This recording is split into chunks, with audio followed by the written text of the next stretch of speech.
Hi there and welcome to this edition of Startup Central. I'm Nayantara. This is the only show of its kind on Indian television dedicated to, as the name suggests, startups, innovation, technology, entrepreneurship, disruption. Basically, if it falls under the gambit of the new economy, it's going to be here on your favorite channel, ET Now, every weekday at sharp 6 p.m. Ladies and gentlemen, like all the stakeholders of the community that we get on this show, the team that puts the show together, the Startup Central team, thrives on constructive criticism. So keep writing in to tell us how to take the show to the next level. Tell us what to add, what to subtract, do things differently. Our email address right on top, suc@etnow.tv. This new shape of retail is to get you all groceries, milk, stationery, mobile chargers, not in a day, not in a couple of hours, but maybe in as little as 10 minutes. That's the new battleground when it comes to Indian commerce. A battle where one of the leading players is the Zomato-backed Grofers. But guess what? It's no longer going to be called Grofers. It is rebranding itself to Blinkit. So with the blink of an eye, you should be getting all your deliveries at your home. Joining us now is the founder CEO of Blinkit, formerly called Grofers, Albinder Dhindsa. Albinder, thanks a lot for giving us this time and an interview to ET Now. I'll get to the rush about 10 minutes and why people are opting for it in just a bit. But this big exercise that you're carrying of rebranding, making Grofers into Blinkit, what's the reason? What's the rationale? Thank you, Nayantara, for having me and also giving a very nice description of what the name means. The idea, of delivering groceries very quickly, it has actually expanded in our heads to a lot more now, right? So while Grofers was a very grocery-first brand, the opportunity that we see in quick commerce is actually way wider, and we are seeing that customers are looking for different use cases that can be served faster, right? We're delivering safety pins at wedding stores. So a lot of these use cases which are coming up led us to believe that we need to have a new identity which also signals to the customer what we are about. We are about fast delivery and quick fulfillment, and we are not just about grocery. So that's kind of the gist of the entire branding change.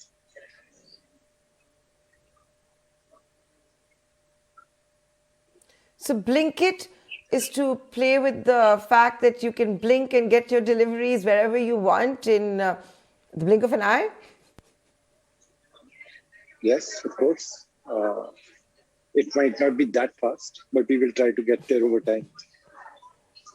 Till then, we will have to do with 10 minutes. So,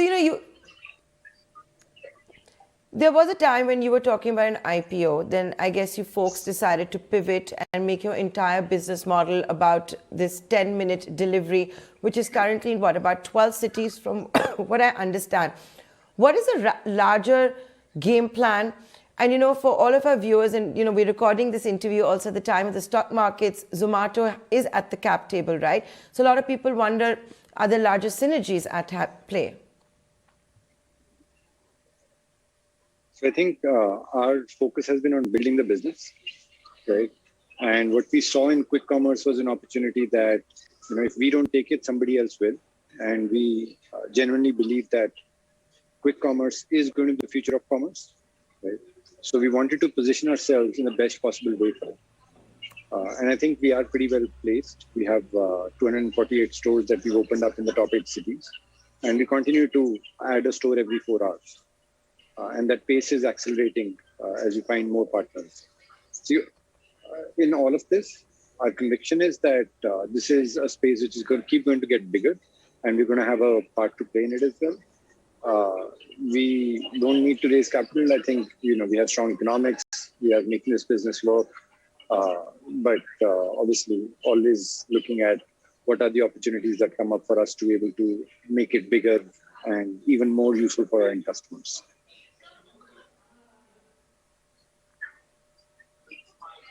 But Albinder, this scramble, this battle zone that we're literally seeing for quick commerce, Grofers now called Blinkit, backed by serious capital from Zomato to SoftBank to Tiger Global to Sequoia Capital. Then you've got Swiggy, which is double downing with a new $700 million investment. You've got BigBasket, which is backed by Tatas later this month, supposed to come out with quick commerce. Google-backed Dunzo, which is also looking at strategic investments. What is this mad scramble on for, and the kind of capital that is backing this new rage? I would not call it a mad scramble. I think when there are players in the market, so like Blinkit's product market fit is extremely strong. And I think that information is available for everybody to see, that the pace at which we are able to grow and the economics that we demonstrate. I think a lot of players would want to get into the market. So I expect the competition to even intensify further because this is clearly something that customers want. And at the end of the day, they are voting with their wallets, right? So I think this is a way to fulfill the need that the customers are clearly indicating that they have. So I think we will see a lot more players enter the space as well. And of course, we will also continue to scale up, and we hope that everybody else also scales up well.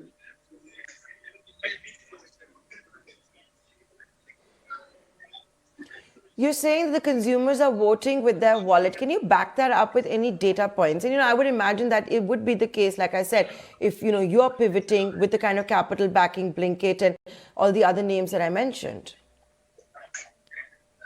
I think we are doubling every 30 days, more or less.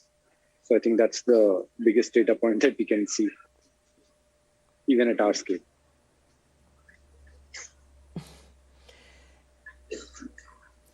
And what is going to happen? Like, are all of us going to be now driving, pretty much dodging the delivery partners of all your startups, all the big behemoths, the decacons? I can't speak for everybody else, but I have not had to dodge a single delivery partner in the few years that they have been serving all of us.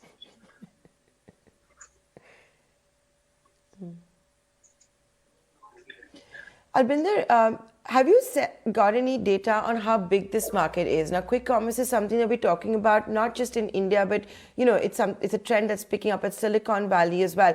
So as consumers want to get all their items home in 10 minutes, maybe forget about planning recipes, maybe forget about having weekly shopping lists and all of that. Is there any data on the size of the opportunity and how much money can be made? Because it's also going to be a very expensive business model, I'd imagine. I think this opportunity is not about quick commerce or a segment of the retail market.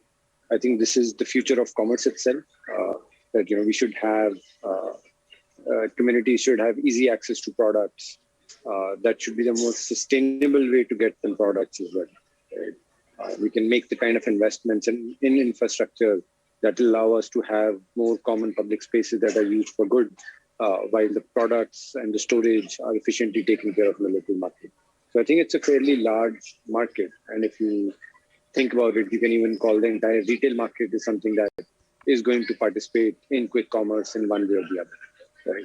I think it's just going to be different business models and different focus areas for different companies. So I think it's a fairly large market. If India is a $1 trillion retail market for the next few years, quick commerce has the ability to actually be a very, very significant portion of that. In terms of economics, I think that is the general perception that the economics in this business would be worse. Our experience is the alternative. This is kind of like, people think that we do deliveries in 10 minutes because riders drive really fast. When we are able to do it because we have a store every 1 kilometer. Right? So the understanding of the nature of how this infrastructure drives both the business for us, as well as also drives different kind of economics. Right? So I think when we really look at it objectively, there is nothing to say that this business model is more expensive than, let's say, a next day delivery business or any other business model out there. It actually seems to be fairly on par with a much higher level of service and a much higher retention of customers.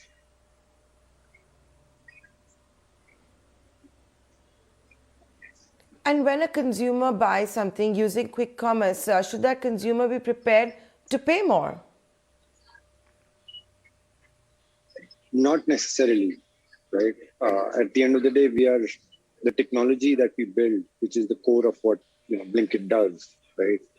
We are a tech company that has to build all of this so that consumers don't have to make compromises, right? So you don't have to plan, you don't have to compromise on the pricing as well, right?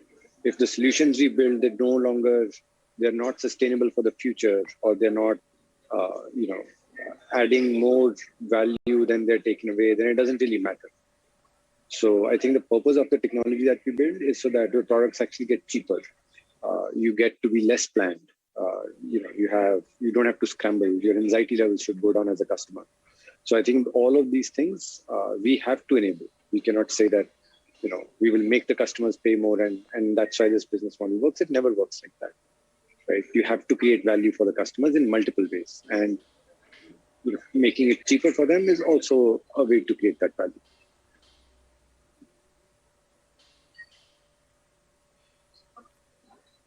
Okay, so will we see, because just the way you don't want to call it a mad scramble, but the very fact that this is the new war zone, the new battleground, the kind of capital that is being backed, do you think that this is also going to become a sub-segment where consumers can start getting used to deep discounting, cashbacks, or any other such innovations? I don't know. I think that's somewhere in the future, those battles, like you said, will play out. But I don't know. Maybe they don't.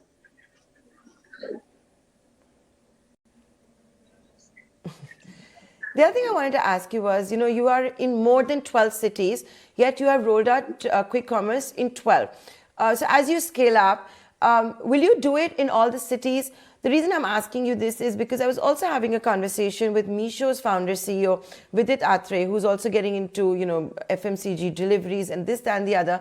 And the case he was making was that in the smaller towns, Meesho's assessment is they're not interested in the 10-minute deliveries as yet.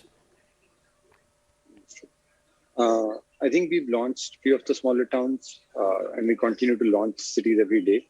And the response has been good. I think in every city, there is a subset of customers that do value the service, and that seems to be the consistent feedback we're getting. Even if you look at the larger cities in which we operate, every community, every locality is a city in itself. It's very different in characteristic from some of the neighboring localities.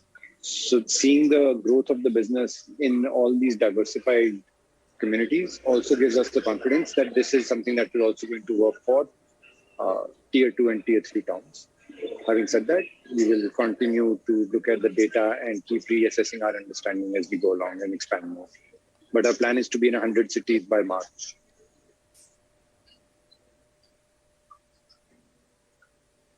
100 cities by March is the goal of Blinkit, formerly called Grofers.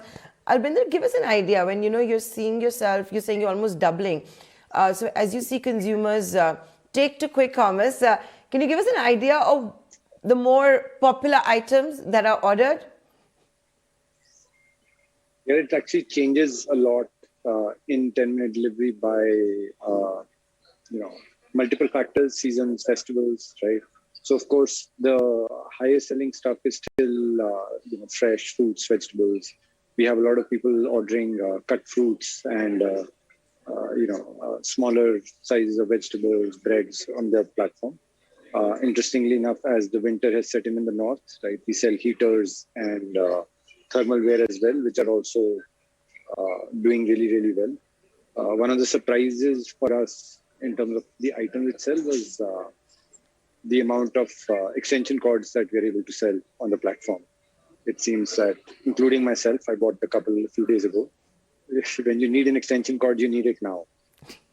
And that's when you can open up the Blinkit app and get it. Yeah.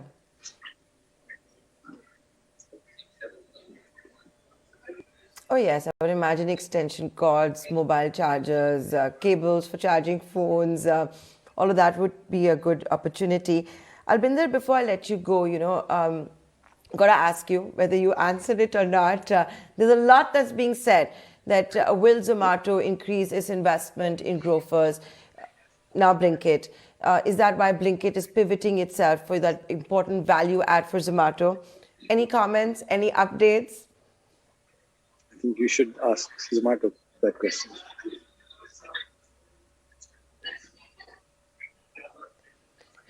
Why? It's not like they will decide and you will not be cooperating or not be resisting it, right? You're also a stakeholder. Yeah. But I think the question has to be answered by whoever is deciding.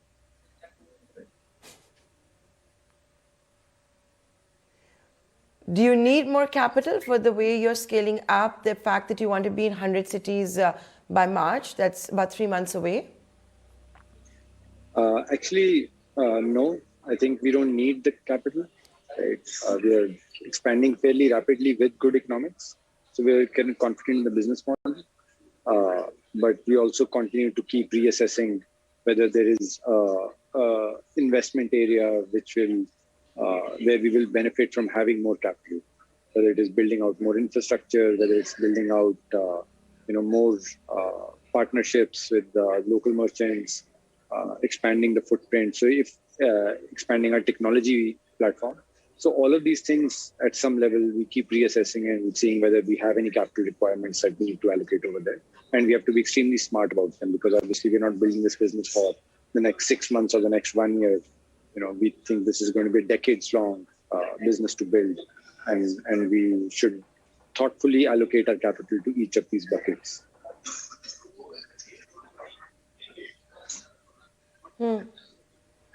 At the start of this interview, you said that you don't just deliver groceries, which is also a big reason for the rebranding exercise. Which are the new categories that we could see Blinkit enter? So actually, we don't look at it as categories. We are looking at more as what are the consumer needs that are showing up, right? So we saw consumer needs come in for thermal wear and heaters in the north, and that started becoming available on the platform, right? And we often get very good inputs both from the data side as well as merchant partners telling us what is it that their communities and their local areas needs at this point of time. So I think we don't look at it as categories. We more look at it what are the use cases that customers need. So you will keep seeing from different time to time different things being available on the app because that's what's required right now. If it was silver coins on the Tatas, it's heaters right now, or safety pins and wedding envelopes especially in West Delhi right now. So all of these are things which are circulating according to what the customers need at a particular point in time.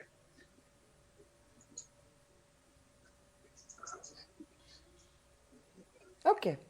With that, Albinder, I'd like to thank you for taking the time out for joining us here on ET Now. It's a day where Grofers has announced to the world that it's going to be changing the world, hopefully 10 minutes at a time, undertaking a rebranding exercise. It is now called Blinkit. Thank you, Nayantara.